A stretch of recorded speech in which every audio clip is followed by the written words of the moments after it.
warahmatullahi wabarakatuh. Pemirsa Aceh TV, dimanapun Anda berada, berjumpa lagi bersama saya Indah Rastika Sari dalam program Talk Show Aceh TV.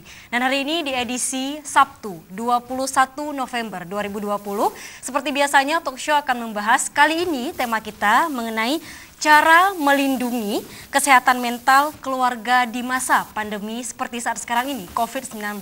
Dan di studio sudah hadir narasumber saya, yaitu nanti saya akan perkenalkan satu persatu. Tapi yang pasti kami juga tetap menyarankan kepada Anda untuk mengingat pesan ibu, menjaga jarak, memakai masker, dan mencuci tangan di air yang mengalir.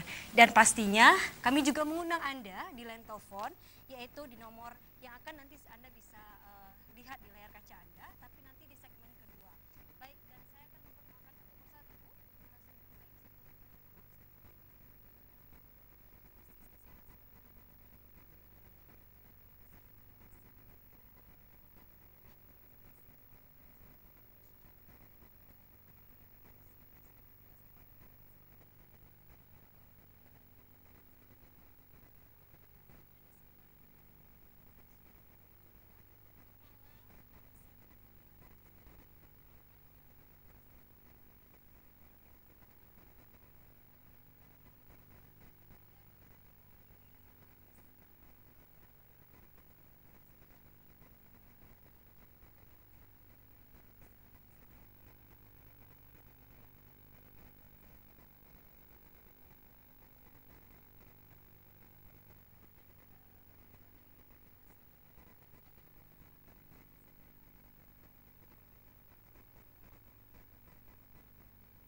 Tentunya dalam keadaan ini akses terhadap layanan dasar terkait anak juga terhambat.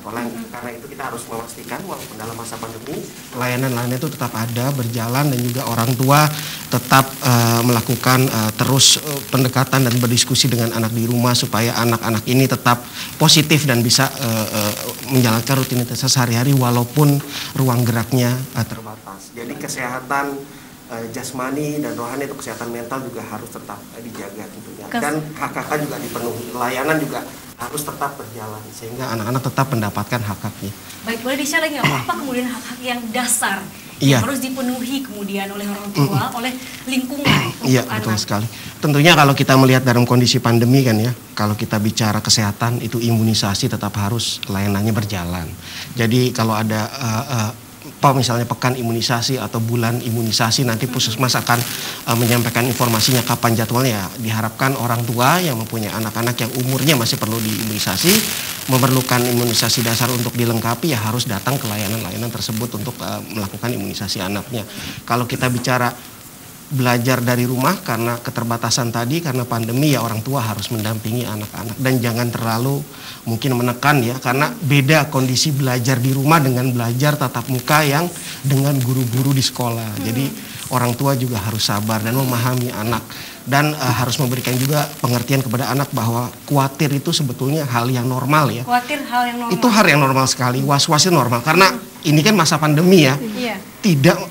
Tidak dalam kondisi normal. Jadi khawatir itu normal sekali. Jadi anak-anak supaya jangan tidak berlebihan dan tentunya orang tua juga harus bisa memonitor. Kalau misalnya sudah memerlukan bantuan, ya menghubungi layanan-layanan yang sudah ada. Baik. Khawatir itu normal, Ibu Nurjana. Khawatir normal karena Ibu seorang psikolog yang mungkin selama ini banyak sekali mendengar cerita ataupun berhadapan langsung dengan kondisi yang apalagi di masa pandemi ini.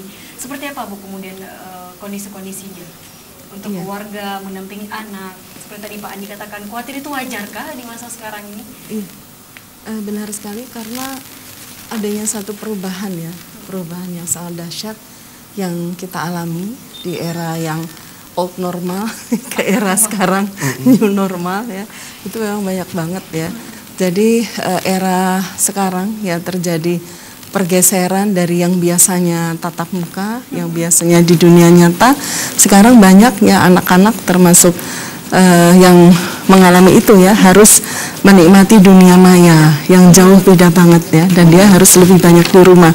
Dan kondisi ini kalau tidak dipersiapkan oleh orang tua secara baik akan menimbulkan rasa khawatir ya dalam tahap tertentu atau dalam intensitas tertentu yang benar khawatir itu normal. Tapi kalau sudah teramat sangat khawatir, sudah mengarah ke cemas, mengarah ke stres, ya itu tentunya sudah mesti diberikan pertolongan. Dalam Jadi intensitas tertentu Bu ya. Seperti apa kemudian Bu kita melihat intensitas tersebut? ya kalau itu sudah terus menerus, kemudian sampai menimbulkan si anak susah tidur, kemudian si anak gelisah, si anak selalu mengucapkan hal-hal yang kata-kata yang negatif, kata-kata yang terus timbul seperti itu ya, terus menerus ya, aku mah begini, aku kok begini, aku kok begitu. Nah kalau sudah seperti itu kan tentunya harus dapat bantuan. Makanya orang tua sebenarnya harus dibekali pertolongan pertama psikologis untuk anaknya. Jadi sebelum nanti ke psikolog kan, orang tua sendiri harus punya skill itu. Yang pertama dia mesti kenal dulu. Skill dasar kenal Dulu kondisi anak seperti apa. Baik. Anak itu kekuatan seperti apa, kelemahan seperti apa, dan kondisinya seperti apa. Itu orang tua mesti terampil melakukan itu dulu. Itu skill dasar orang tua ya, untuk mengetahui bagaimana anak. Melakukan inilah scan psikologis lah. Scan psikologis anak sebelum ke yang profesional. Dan itu juga tidak hanya dialami oleh anak, tapi juga orang tua bisa juga dengan kondisi yang sama. Orang tua juga bisa. Tentunya kalau orang tua yang mengalami, ya tentunya mesti diberikan penguatan juga pada orang tua. Bisa dukungan psikososial itu dari keluarga, bisa juga dari teman sebaya, karena sekarang juga di era pandemi itu saya lihat grup WhatsApp alumni misalnya itu semakin gencar ya, dan itu bagus banget itu memberikan support psikologis kalau ada teman yang sakit, terus yang lain menguatkan ya dengan doa, dengan dukungan dan sebagainya. Bahkan ada share, minum ini loh, minum itu loh. Itu juga sesuatu yang luar biasa dan dampaknya sangat positif gitu. Berarti kita juga harus memilih ketika tadi informasinya yang positif, itu juga akan mempengaruhi mood kita.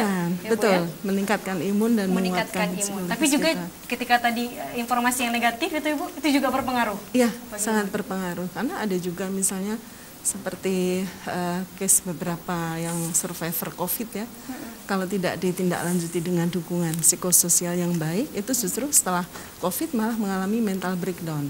Mental breakdown? Ya, stres yang sangat berat yang dialami. Tapi kalau dia mendapatkan dukungan psikososial yang baik, ya itu akan lebih cepat, imunnya itu akan lebih cepat meningkat dan kondisinya akan lebih cepat pulih. Gitu. Baik. Kita saya ingin ke Tengku dari MPU Tengku ya. Kita bicara daerah kita, Aceh sangat dekat dengan kearifan lokal, dengan Islaminya. Bagaimana kemudian kita tetap bisa dari segi agama, Tengku, bagaimana kita bisa tetap menjaga kesehatan kita, tetap bisa mendukung satu sama lain di kondisi seperti sekarang ini? Apa kemudian yang bisa kita lakukan? Terima kasih. Assalamualaikum warahmatullahi wabarakatuh. Waalaikumsalam warahmatullahi wabarakatuh. Alhamdulillah, salatu wassalamu ala rasulillah wa ala alihi wa ashabihi wa matabiyah. Terima kasih. Saya kira kalau kita pendekatan agama ya, saya kira tidak ada persoalan ya, problem sebenarnya dengan kekhawatiran. Karena kalau kita coba lihat dalam Al-Quran ya, dalam syariat kita memang khauf. Kalau Al-Quran mengatakan ketakutan ya, rasa takut, rasa khawatir, memang itu sudah jadi sebuah teman hidup ya bagi manusia ya, problem dalam persoalan ini. Makanya di dalam pendekatan agama saya kira banyak sekali tuntunan solusi yang ditawarkan kepada kita. Misalnya ya ayyuhalladzina amanu sta'inu bis-sabri was-salah. Ya. Jadi wahai orang-orang yang beriman, saling tolong menolong. Di sini muawanah ya. Ada sifat konten muawanah, saling tolong menolong, saling bantu membantu, saling mengingatkan. Apalagi misalnya dalam sebuah keluarga, saya kira tanggung jawab utama kan orang tua itu. Nggak bisa melepaskan. Di situ dia harus membangun sebuah komunikasi yang baik. Komunikasi di dalam internal keluarganya antara orang tua anak ya. Kemudian harus dibangun komunikasi antar sesama saudara-saudara ya, tetangga. Kemudian yang sangat penting ini harus dibangun komunikasi dengan Allah. Baik. Tuhannya. Iya. Jadi kalau ini jauh, saya kira stres semua orang, depresi. Jadi saya kira seperti itu. Jadi pendekatannya harus saling muawanah, saling mengingatkan, saling membantu. Kalau ada persoalan ya kita juga harus sharing ya. Dari segi finansial misalnya, kalau kita orang yang lebih mungkin ya dermawan ya membantu orang-orang yang hari ini tidak ada pekerjaan misalnya dan sebagainya. Saya kira akan tidak ada persoalan dalam hidup ini kalau kita saling muawanah. Saling muawanah, saling membantu. Saling membantu, saling mendukung. Itulah istainu bis-sabri wassalah. Saling muawanah dengan penuh kesabaran dan dengan salat, komunikasi dengan Allah. Komunikasi dengan Allah itu yang paling penting, ya, paling utama. Ya. Terus kemudian apa yang bisa kita lakukan? Kalau MPU sendiri apa kemudian yang terus disosialisasikan pada masyarakat di kondisi sekarang ini? Di MPU kan sudah dikeluarkan tausiah. Ada tausiah nomor 4 2020 tentang bagaimana kita menghadapi suasana pandemi ini, COVID-19 ini kan. Jadi ada persoalan bagaimana dengan kita menjaga diri seperti dikatakan tadi ya, kebersihan. Kebersihan itu kan bukan hanya kebersihan lahir ya, tapi juga kebersihan batin. Kebersihan batin itu yang sekarang krisis sebenarnya. Jadi kalau ini batin semua bagus kan kita di mana senyum ya. Nggak ada marah-marah sama orang kan. Jadi saya kira akan baik sekali saling. Kalaupun kita mengingatkan orang lain kan tidak secara marah ya, tapi secara santun ya, berakhlakul karimah dan sebagainya. Saya kira akan bagus sekali dalam kehidupan ini. Ini kalau enggak kita ingatkan ini marah-marah ya, malah ya, sama orang lain. Tadi banyak khawatirnya mungkin. Ya, makanya kata Rasulullah, orang hebat itu orang yang marah tapi bisa mengendalikan marahnya. Ketika datang musibah, kata Rasulullah, dia tidak merasakan ada musibah. Tenang saja biasa dia. Ala bidzikrillah tatmainul qulub ya. Yang sudah pasti dia tenang ketika dia selalu mendekati diri, zikir, ingat Allah. Komunikasi dengan Allah. Baik, tunggu, kita harus harus break sejenak. Tadi kebersihan, itu sangat penting. Nanti kita akan kembali. Dan pemirsa, setelah ini kami juga akan mengundang Anda, partisipasi Anda. Silahkan menelpon kami untuk tanggapan Anda. Tapi kami akan kembali setelah pesan-pesan berikut ini.